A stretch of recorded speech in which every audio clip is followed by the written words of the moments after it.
ચાલો તો આજે આપણે જે જોવાના છે તે એટલે શું, કયા ટોપિક આપણે જોવાના છે? તો એક તો સ્વપ્રતિરક્ષા, જેને સ્વપ્રતિકારકતા પણ કહેવામાં આવે છે, બરાબર. અને એના પછીનો નેક્સ્ટ ટોપિક એટલે તો કે શરીરમાં રોગ પ્રતિકારક તંત્ર.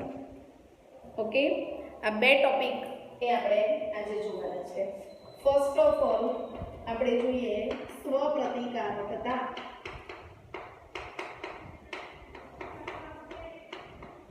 જેને બીજું શું કહેવામાં આવે? તો જેને સ્વપ્રતિરક્ષા એવું પણ કહેવામાં આવે છે. ક્લિયર? બરાબર. હવે જુઓ, એના નામ ઉપરથી જ આપણને થોડું ઘણું ખબર પડી ગઈ હશે. આપણે પ્રતિકાર તંત્ર માટે એવું કહીએ છીએ કે આપણા બોડીની અંદર, અથવા તો જેને ઉચ્ચ કક્ષાના પૃષ્ઠવંશીની આપણે વાત કરીએ તો એની અંદર સ્મૃતિ આધારિત ઉપાર્જિત પ્રતિકારકતા એ દર્શાવે છે. ઓકે, તો સ્મૃતિ આધારિત સ્વપ્રતિકારકતા એટલે શું? તો કે સ્વપ્રતિકારકતા, આનો અર્થ એવો થાય છે કે પૃષ્ઠવંશી પ્રાણીઓ એ સ્મૃતિ ધરાવે છે, એના આધારે કેટલીક પ્રતિકારકતા નિર્માણ કરે છે. ઓકે, અને એવી જે સ્મૃતિ આધારિત ઉપાર્જિત પ્રતિકારકતા છે એ સ્વજાત અને પરજાતનો ભેદ ઓળખવા માટે સક્ષમ છે.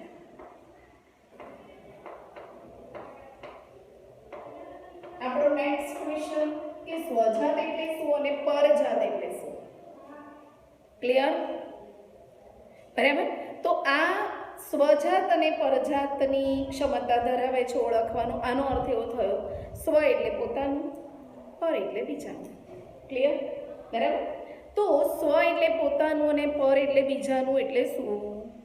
તો કે આવી બે ક્ષમતા, આનો અર્થ એવો થાય કે આપણું બોડી એ આપણા જ બોડીના ઘટકોને ઓળખવાની ક્ષમતા ધરાવે છે, બરાબર. અને જો બીજાના બોડીમાંથી લાવવામાં આવ્યું હોય, કાં તો આપણા બોડીમાં દાખલ થયું છે, તો એ બીજું છે, બીજું દેટ મીન્સ પર. બરાબર. એટલે પોતાનું જ અંગ છે. સપોઝ સમજો કે લાસ્ટ ટાઈમ આપણે ટ્રાન્સપ્લાન્ટની વાત કરી હતી, બરાબર. કિડની છે ને લીવર છે ને એ ટ્રાન્સપ્લાન્ટ થતું હોય છે, તો એ બદલાય છે ટૂંકમાં. આનો અર્થ એવો થયો કે આપણું બોડી ઓળખે છે કે આ એનું અંગ છે. બીજેથી દાખલ કરવામાં આવે તો એવું પણ ઓળખે છે કે જે પોતાનું નથી. આનો અર્થ એવો થયો કે એ બીજાનું અંગ છે, બરાબર. તો ઉચ્ચ કક્ષાના જે પૃષ્ઠવંશીઓ છે એ જે પરજાત અણુઓ છે ને, આવા પરજાત અણુઓ પ્રત્યે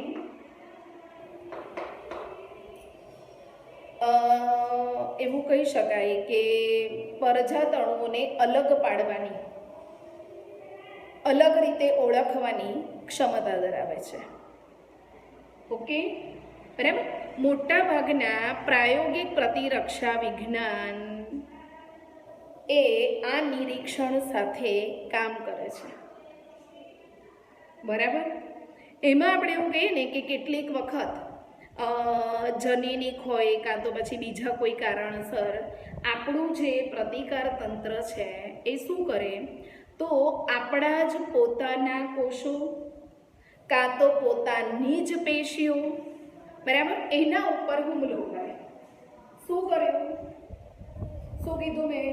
કે આપણું પ્રતિકાર તંત્ર, ઓકે, તો એ આપણું પ્રતિકાર તંત્ર એ જનરલી શું કામ કરે છે? તો આપણી રક્ષા કરે છે. ક્લિયર? ફોરેન બોડી જ્યારે આપણા શરીરમાં ઘૂસે છે તો જ એના પર અટેક કરે છે, તો જ એના ઉપર હુમલો કરે છે. ક્લિયર? તો અહીંયા આપણું પ્રતિકાર તંત્ર શું કરશે? તો કે પોતાના જ કોષો એના ઉપર હુમલો કરે.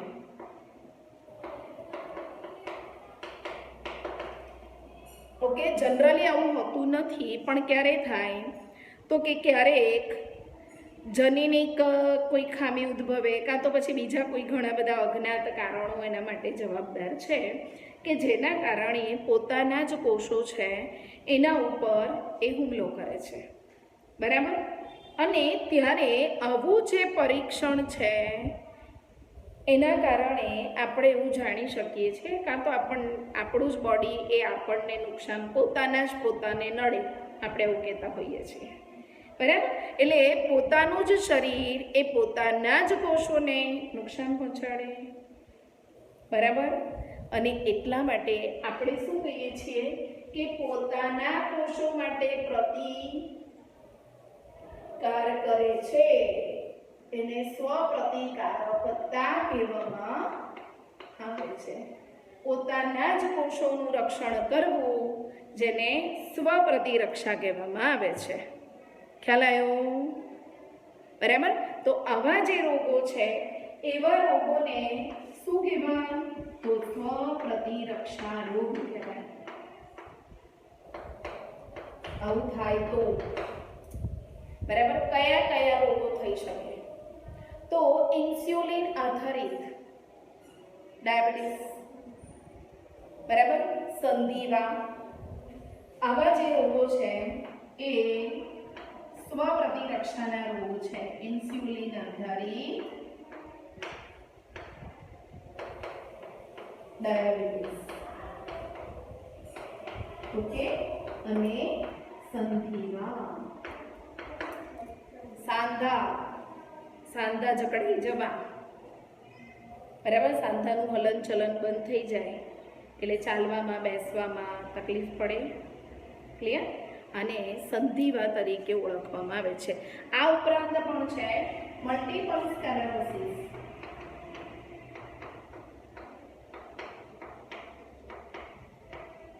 બરાબર. આ રોગો કેવા છે તો કે જેને સ્વપ્રતિરક્ષાના રોગ કહેવામાં આવે, જેની અંદર આપણા જ બોડીનું પ્રતિકાર તંત્ર આપણા જ કોષોને નુકસાન પહોંચાડે. ક્લિયર? ઓકે. અને સ્વપ્રતિરક્ષા કાં તો સ્વપ્રતિકારકતા તરીકે ઓળખવામાં આવે છે. બરાબર. ચાલો, એના પછીનો નેક્સ્ટ ટોપિક આપણો છે કયો? તો શરીરમાં રોગ પ્રતિકારક તંત્ર. બરાબર.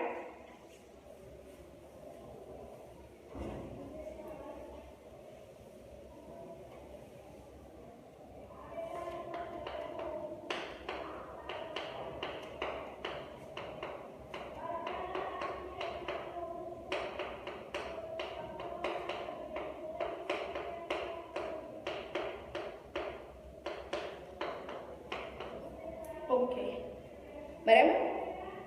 આમાં જુઓ કે મનુષ્યના શરીરની અંદર રોગ પ્રતિકારક તંત્ર એમાં કોણ આવી શકે? બરાબર. તો જેમ કે આપણે લસિકા ભણી ગયેલા છીએ. ક્લિયર? બરાબર. લાસ્ટ ટાઈમ આપણે એના અંગો ને આ બધું કંઈક ભણેલા છીએ. તો લસિકા અંગો, પેશીઓ, કોષો અને એન્ટીબોડી. ક્લિયર? એવા જે દ્રવ્યો છે એનો સમાવેશ શેમાં થાય? તો પ્રતિકાર તંત્રમાં, રોગ પ્રતિકારક તંત્રમાં. ક્લિયર? કયા કયા? લસિકા અંગો, લસિકા પેશીઓ, ઓકે. બીજું શું કીધું આપણે?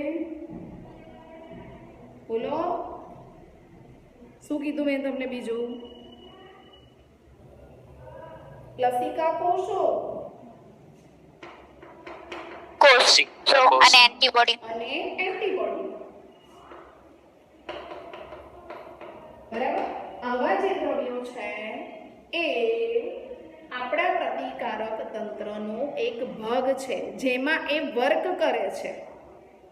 આપણે કહીએ સ્કૂલ, તો સ્કૂલમાં કોણ વર્ક કરે છે? જેમાં ટીચર્સ વર્ક કરે છે, સ્ટુડન્ટ્સ વર્ક કરે છે, ક્લેરિકલ સ્ટાફ વર્ક કરે છે. થયું કે નહીં? તો આ બધા એના ઘટકો કહેવાય. એમ રોગ પ્રતિકારક તંત્રના ઘટકો કયા? તો લસિકા, અંગો, પેશીઓ, કોષો અને એન્ટીબોડી. ક્લિયર? બધાને ખબર પડી ગઈ? બરાબર. હવે આ જે પ્રતિકારક તંત્ર છે એનું કામ શું છે? શું કામ કરે? પ્રતિકાર કરવાનો. એન્ટીજન ઓળખે. બહારથી કોઈ એન્ટીજન પ્રવેશ્યું છે તો એને ઓળખવાનું કામ કરે છે કોણ? પ્રતિકાર તંત્ર. પ્રતિકાર તંત્ર જ કરે. એટલે એમાં કોષો ને એન્ટીબોડીને જ કરે છે ને. બરાબર. એટલે રોગ પ્રતિકારક તંત્ર એનું કામ આ શું છે? તો આ એના પ્રતિકાર તંત્રને ઘટકો કહેવાય.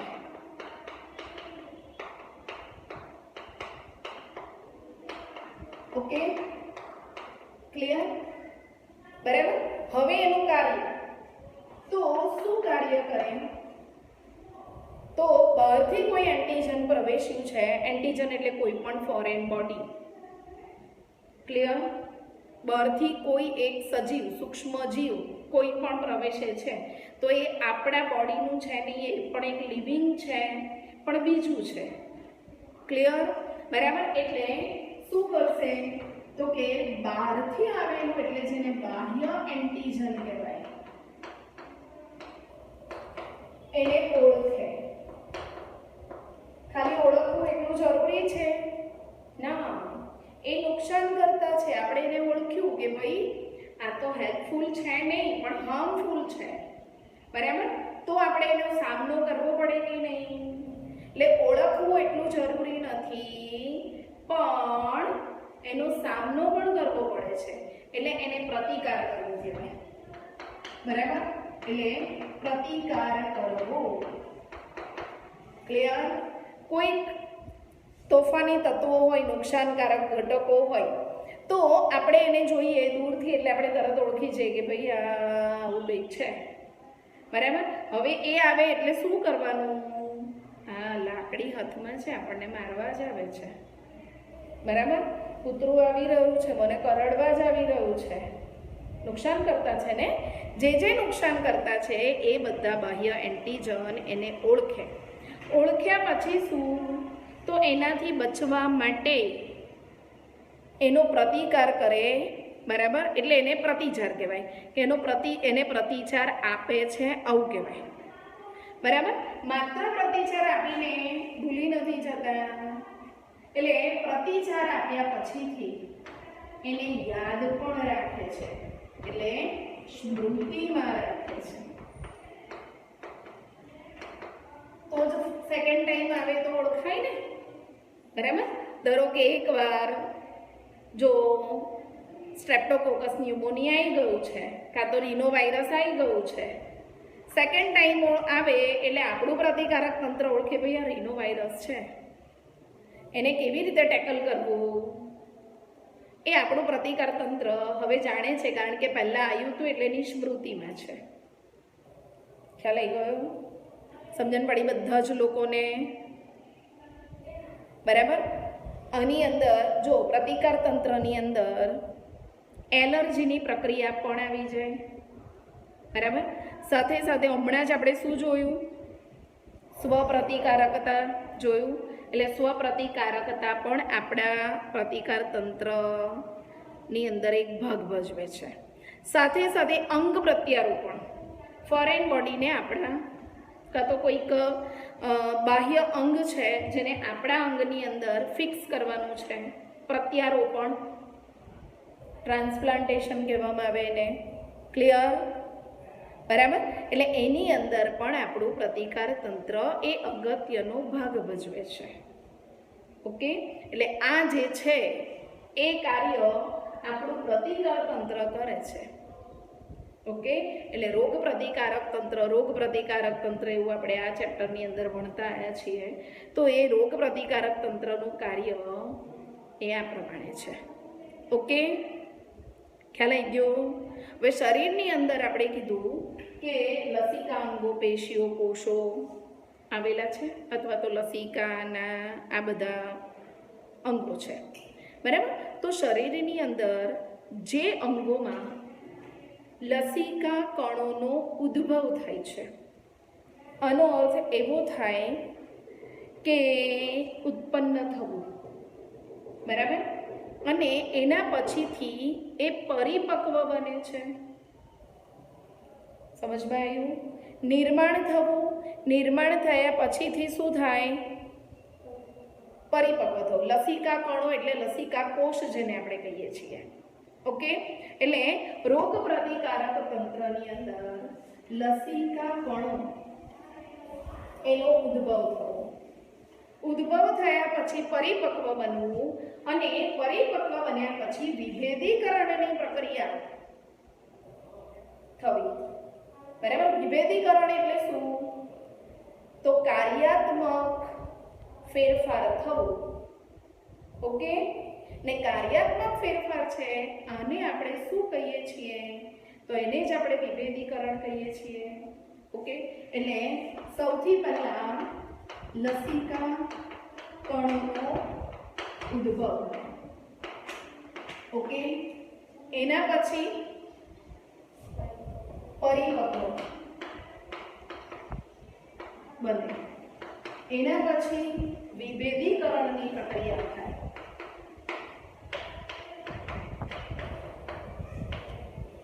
બરાબર. વિભેદીકરણ આવ્યું એટલે થયું શું? તો એના ચોક્કસ કાર્ય સાથે એ જોડાઈ જાય છે. કેવી રીતે જોડાય? તો કે ઉદ્ભવ થયા પછી જ્યારે પરિપક્વ બને છે અને પરિપક્વ બન્યા પછીથી એ એને અંદર કાર્યાત્મક ફેરફાર કરે છે. ખ્યાલ આવી ગયો? બરાબર. અને આ જે અંગો છે એને આપણે શું કહીશું? તો એને આપણે લસિકા અંગો તરીકે ઓળખીએ છીએ.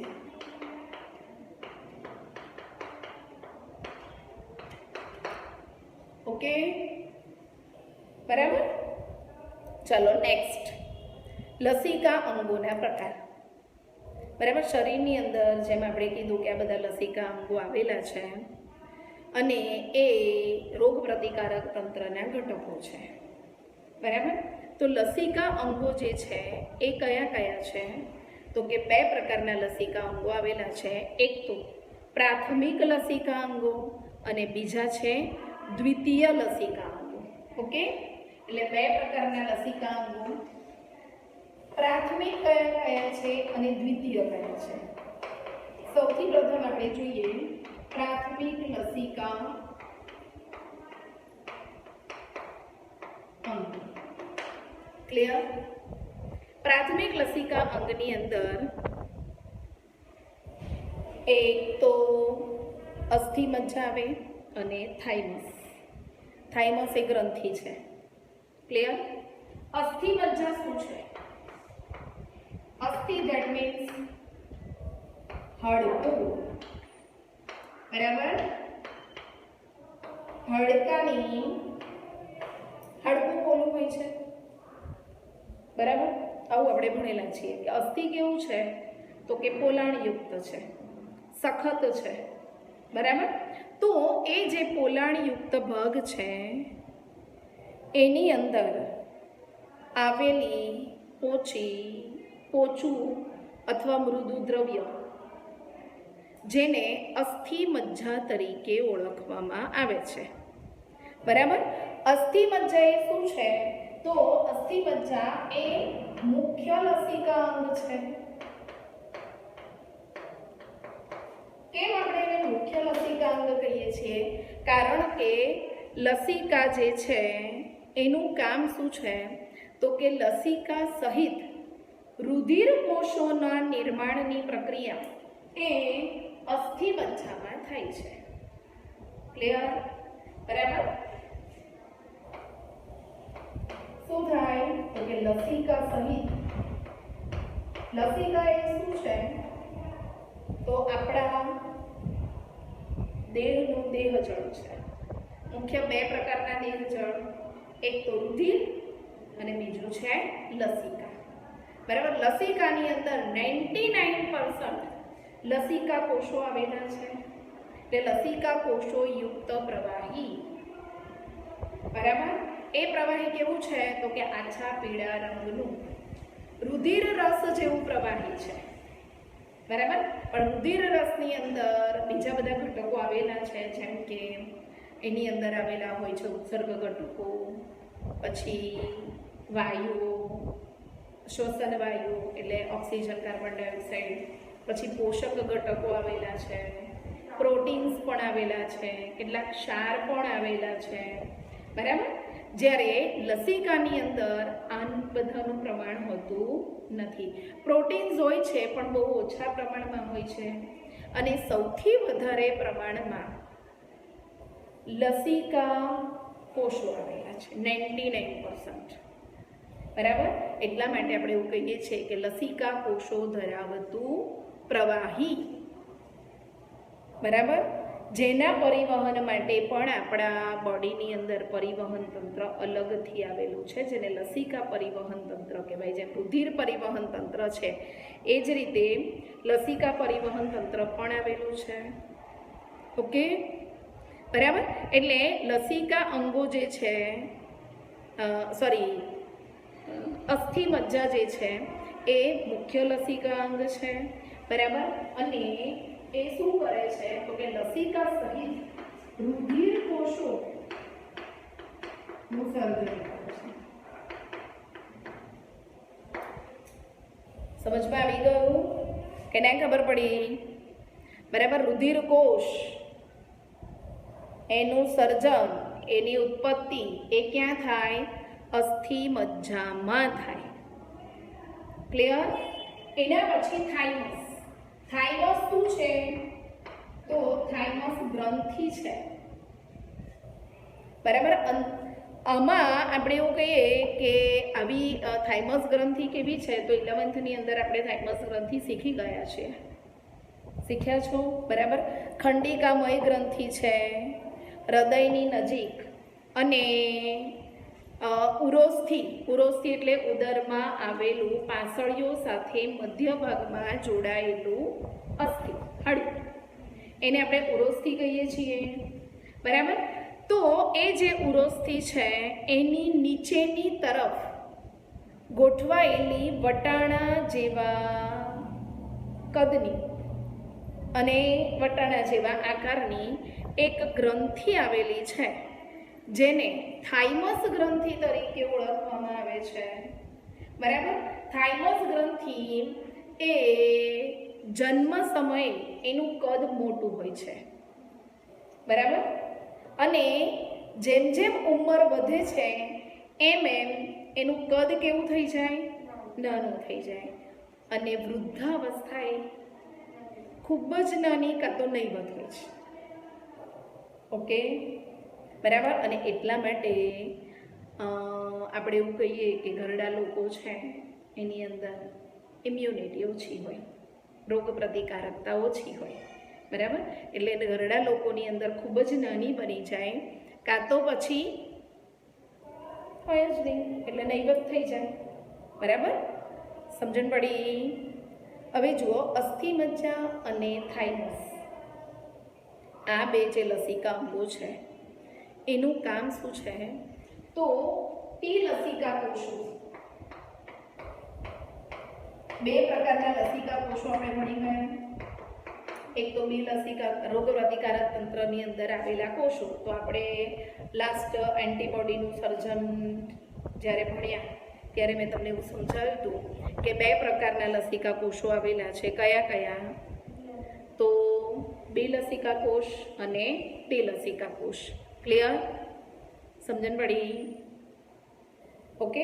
આપણે કીધું લસિકા અંગો શું કરે? ઉત્પાદન કરે, સાથે સાથે પરિપક્વ બનાવે. ક્લિયર?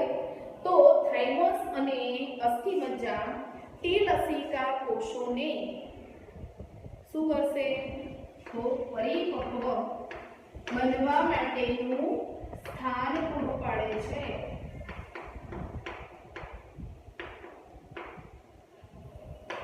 ને આ જગ્યાએ ટી લસિકા કોષ એ પરિપક્વ બને. સમજમાં આવ્યું બધાને? બરાબર, એના માટેનું સૂક્ષ્મ વાતાવરણ પૂરું પાડે છે એવું કહી શકાય. ઓકે, આ જે થયા તે એટલે શું? તો કે પ્રાથમિક લસિકા અંગો. ક્લિયર? બરાબર. પ્રાથમિક લસિકા અંગોમાં કોણ આવે? તો ફર્સ્ટ અસ્થિમજ્જા અને સેકન્ડ થાઇમસ. બરાબર ને? ઓકે, ચલો નેક્સ્ટ. સ્ક્રીનશોટ લઈ લો એટલે તમે આગળ કરી શકશો. મેમ બ્લર જોવાય છે. બ્લર જોવાય છે? ઓકે, તો તમને ગ્રુપમાં સેન્ડ કરી દઉં છું. ઓકે,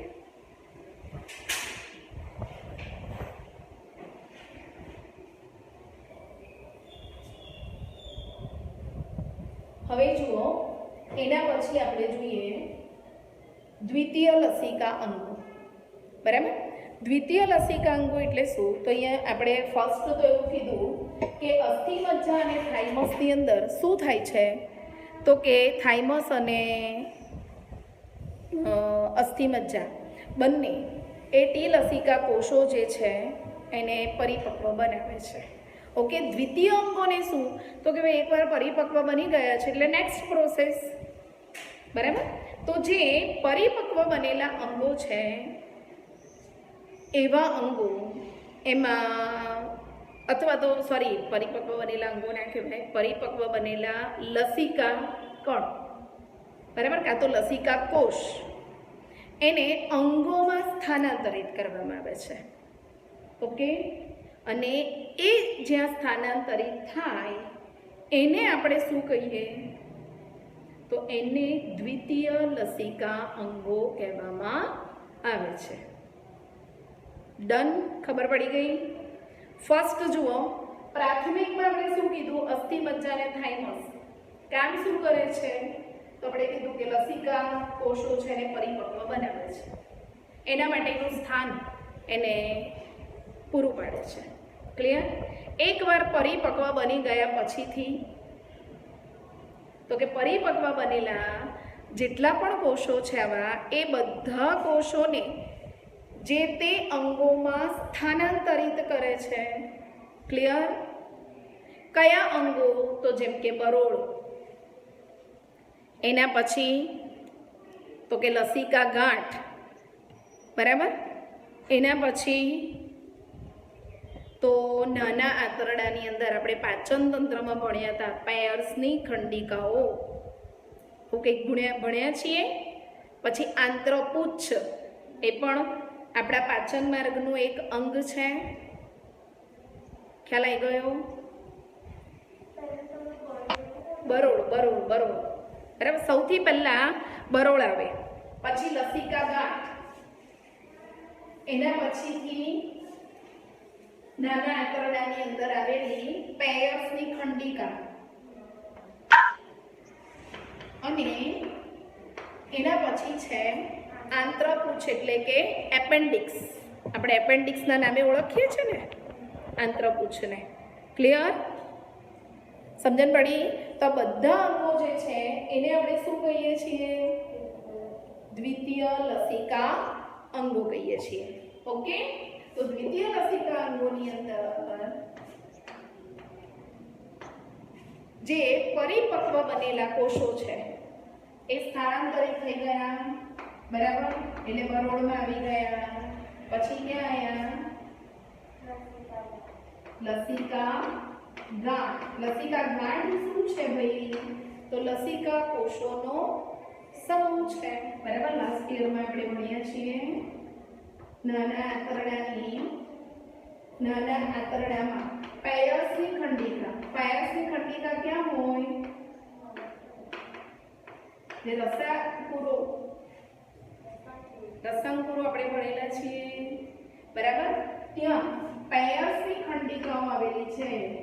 યાદ કરો આકૃતિ આપણી રસાંકુરોની આવી આકૃતિ જે છે ત્યાં આગળ નીચેની તરફ આવેલા ખંડીય રચના છે. ક્લિયર? યાદ આવ્યું બધાને? ભણ્યા છીએ ને? એટલે પેયર્સની ખંડિકાઓ અને બીજું શું? એપેન્ડિક્સ એટલે આંત્રપુચ્છ. બરાબર? તો આ જે છે ત્યાં આગળ પરિપક્વ બનેલા લસિકા કોષો જે છે, સોરી શું કીધું મેં? ટી પ્રકારના લસિકા કોષો એટલે ટી લસિકા સેલ. ક્લિયર? એ ત્યાં સ્થળાંતરિત થાય છે. દ્વિતીય લસિકાંગો છે એ એક્ઝેક્ટલી વર્ક શું કરે? તો લસિકાંગો લસિકા કણોને એન્ટીજન સાથે પ્રક્રિયા કરવા માટે સ્થાન પૂરું પાડે. પ્રાથમિકમાં કયું સ્થાન આવ્યું? પરિપક્વ બનવા માટેનું સ્થાન. ક્લિયર? અને દ્વિતીય લસિકાંગો છે એમાં શું? તો કે એન્ટીજન સામે લડવા માટેનું સ્થાન પૂરું પાડે છે. બરાબર? અને પ્રક્રિયા કર્યા પછી જે અસરકારક કોષ હોય તો એની ઓળખ પૂરી પાડે છે. ભાઈ આણે લડ્યું આની સામે. બરાબર? તો એની ઓળખ પૂરું પાડવું એ પણ એનું કામ છે. ક્લિયર? બધાને ખબર પડી ગઈ એની અંદર પ્રાથમિક અને દ્વિતીય લસિકાંગો. હા મેમ. ઓકે, હવે જુઓ આ જગ્યાએ પૂરું પાડ એને લડવાનું છે. દ્વિતીય લસિકાંગો એન્ટીજન સામે. ઓકે, નેક્સ્ટ બરોળ. બરોળ શું છે ભાઈ? કોણ કહેશે મને? બરોળ શું છે? કેવું અંગ છે? શું ધરાવે છે? એન્ટીજન સામે તો લડે છે. બરાબર? એને મારી નાખશે તો કરશે શું એક્ઝેક્ટલી?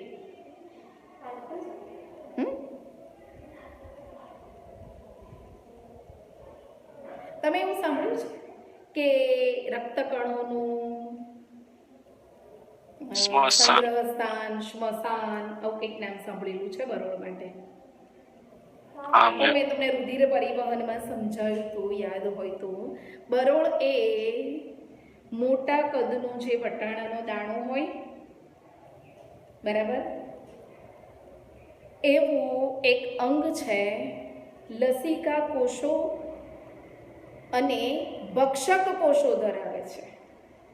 એટલે ભક્ષણ કરે. બરાબર? મૃત થયેલા જે રક્તકણો હોય એનું ભક્ષણ કરે છે, એટલે આપણે એને શ્મશાન કહીએ છીએ. સમજણ પડી? બરાબર? લસિકા કણો પણ હોય અને ભક્ષક કોષો પણ ધરાવે છે.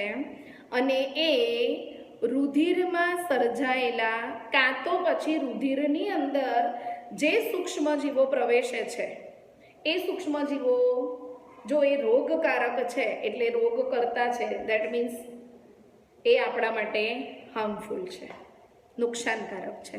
ક્લિયર? તો એને જકડી રાખે. જકડી રાખે એટલે રુધિરનું ગાળણ થયું કહેવાય. બરાબર? ગાળણની પ્રક્રિયામાં ગળણું શું કામ કરે? તો ગળણાથી આપણે ગાળીએ છીએ તો કચરો છે ને પકડી રાખે, સારા ઘટકોને નીચે જવા દે. તો રુધિરની અંદર પણ જે સૂક્ષ્મજીવો પ્રવેશેલા છે તો એને પકડીને ચુંબકની જેમ ચોંટાડી દે, એટલે જકડી રાખ્યું એવું કહેવાશે. જેનાથી રુધિર શુદ્ધ થયું, રોગકારકો બધે ફરે નહીં. ઓકે, એટલે સૂક્ષ્મજીવોથી એનું ગાળણ કરે છે, એટલે રુધિરનું ગાળણ કરવાની પ્રક્રિયા કરે છે. ખ્યાલ આવી ગયો? સમજ પડી બધાને કે ના ખબર પડી? બરાબર? એટલે બરોબર સંગ્રહ કર્યો ને, પકડીને એને જકડી દીધા છે, પકડી રાખ્યા છે ઇન શોર્ટ. ઓકે, એટલે બરોળની અંદર આવા જે ઘટકો છે એને પકડી રાખે. ઓકે, અને રક્તકણોનું પણ મોટું એ સંગ્રહ સ્થાન છે. રક્તકણ જેને આપણે ઇરિથ્રોસાઇટ્સ તરીકે ઓળખીએ છીએ. ઓકે, ક્લિયર બધાને? બરોળ શું છે? ચાલો નેક્સ્ટ.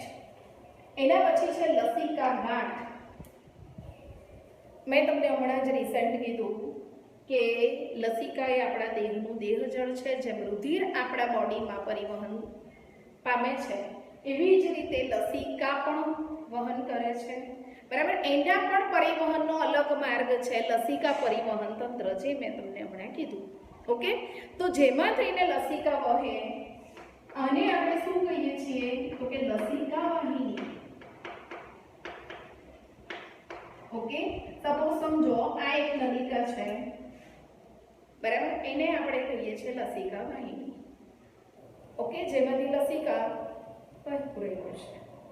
એમાં કેટલીક જગ્યાએ લસિકા ગાંઠો આવેલી છે, એટલે કે લસિકા કોષોનો સમૂહ અલગ અલગ જગ્યાએ આવેલું હોય છે, બરાબર.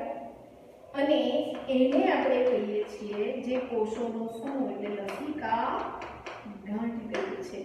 લસિકા જ્યારે વહે છે ત્યારે લસિકા ગાંઠના સંપર્કમાં આવે. ઓકે, ત્યારે લસિકા કોષો લસિકા ગાંઠમાંથી લસિકામાં પ્રવેશે. એટલે આપણે એવું કહીએ છીએ કે લસિકાની અંદર 99% લસિકા કોષ આવેલા છે. આવું આપણે કહીએ છીએ.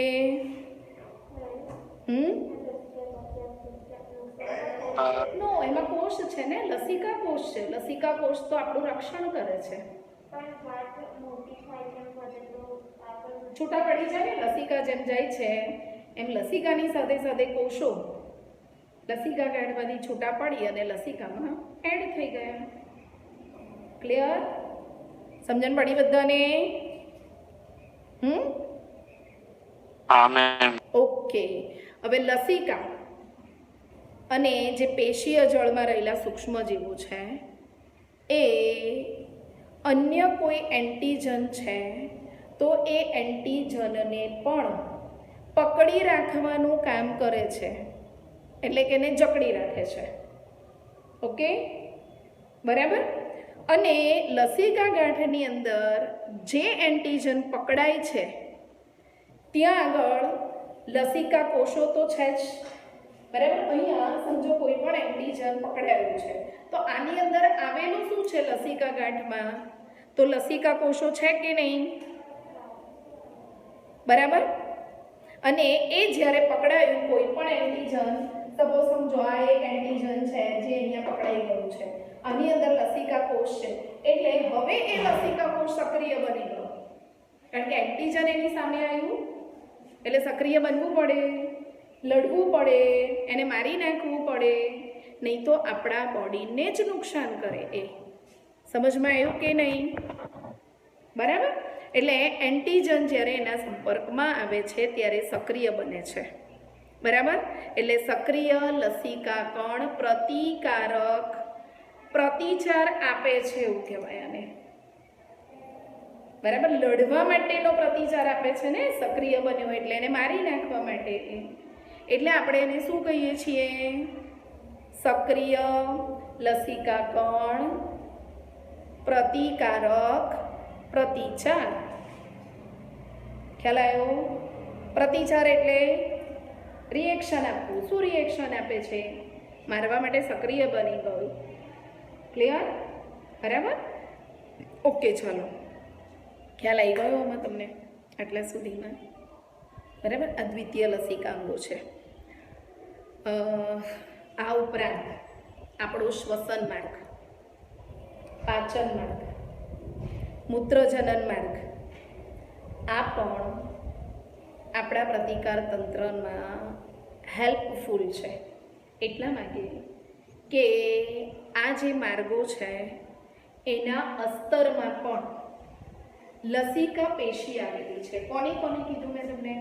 શ્વસન માર્ગ, પાચન માર્ગ અને મૂત્રજનન માર્ગ. ક્લિયર? એટલે ઉત્સર્જન તંત્ર અને પ્રજનન તંત્ર. ઓકે, આ શું ધરાવે છે? તો કે એમના અસ્તરમાં એ લસિકા પેશી ધરાવે છે. ઓકે, લસિકા પેશી એટલે આપણને ખબર છે લસિકા કોષોનો સમૂહ. ઓકે, એ લસિકા પેશી ત્યાં આવેલી છે અને એને શ્લેષ્મ યુક્ત અસ્તર છે, બધાના જ શ્લેષ્મીય અસ્તર છે. ઓકે, એટલે શ્લેષ્મ સંકલિત લસિકા પેશી કહેવામાં આવે છે. શું કહેવાય એને? એ લસિકા પેશીને જે આપણું શ્વસન માર્ગ, ફરી બોલું છું ધ્યાન રાખો, શ્વસન માર્ગ, પછી પાચન માર્ગ અને મૂત્રજનન માર્ગ, ઓકે, ત્યાં આવેલી લસિકા પેશી છે. એટલે આ બધાના અસ્તર એ શ્લેષ્મીય છે. એટલે શ્લેષ્મ અસ્તર સાથે જોડાયેલી આવું આને કહેવાય. ઓકે, એટલે શ્લેષ્મીય શું કહેવાય? સંકલિત જોડાયેલી એટલે સંકલિત લસિકા પેશી. ખ્યાલ આવી ગયો? બરાબર. અને જુઓ, શ્લેષ્મીય એટલે એને શું કહેવાય? તો એને ઇંગ્લિશમાં આપણે મ્યુકોસલ કહીએ છીએ. સંકલિત એસોસિએટેડ જોડાયેલું આવું કહેવાય ને. ઓકે, એટલે એસોસિએટેડ લસિકા પેશી એટલે એને શું કહીશું તમે?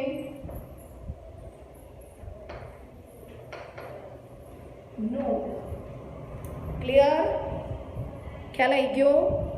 સોરી, લિમ્ફોસાઇટ્સ લસિકા એટલે લિમ્ફોઇડ. ઓકે, સમજણ પડી ગઈ બધાને?